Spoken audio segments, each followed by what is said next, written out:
Cricket سے جڑی تمام خبریں دیکھنے کے لیے سبسکرائب کیجیے BA آفیشیل چینل کو اور دبائیں بیل کے بٹن کو ہماری لیٹسٹ ویڈیو سب سے پہلے دیکھیں۔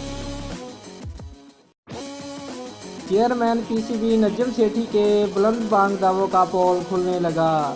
ملک میں انٹرنیشنل کرکٹ کی بحالی میں ورلڈ 11 کے دورہ پاکستان کو یقینی بنانے کی کوشش جاری تو ہے، لیکن آئندہ ماہ غیر ملکی کرکٹ کے میلے میں شرکت کرنے سے نیوزی لینڈ کرکٹ بورڈ نے واضح انکار کر ڈالا۔ KV بورڈ حکام کے مطابق ورلڈ 11 میں ان کا کوئی کھلاڑی شرکت نہیں کرے گا۔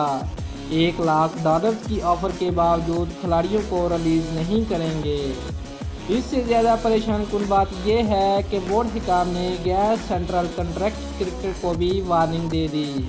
کھلاڑیوں سے کہا گیا ہے کہ اگر پاکستان جائیں گے تو سیکورٹی کی ذمہ داری ان کی اپنی ہوگی۔ واضح رہے کہ لوک رانچی اور برینڈن مکولم کے نام ورلڈ 11 میں شامل کیے جانے کی خبریں بھی گردش کر رہی ہیں، تاہم اس بارے میں ابھی تک مصدقہ اطلاعات موصول نہیں ہو سکی۔ دوستو، اگر آپ کو ہماری ویڈیو پسند آئی ہے تو لائک اور شیئر لازمی کریں اور ہمارے چینل کو سبسکرائب کرنا مت بھولیے۔ شکریہ۔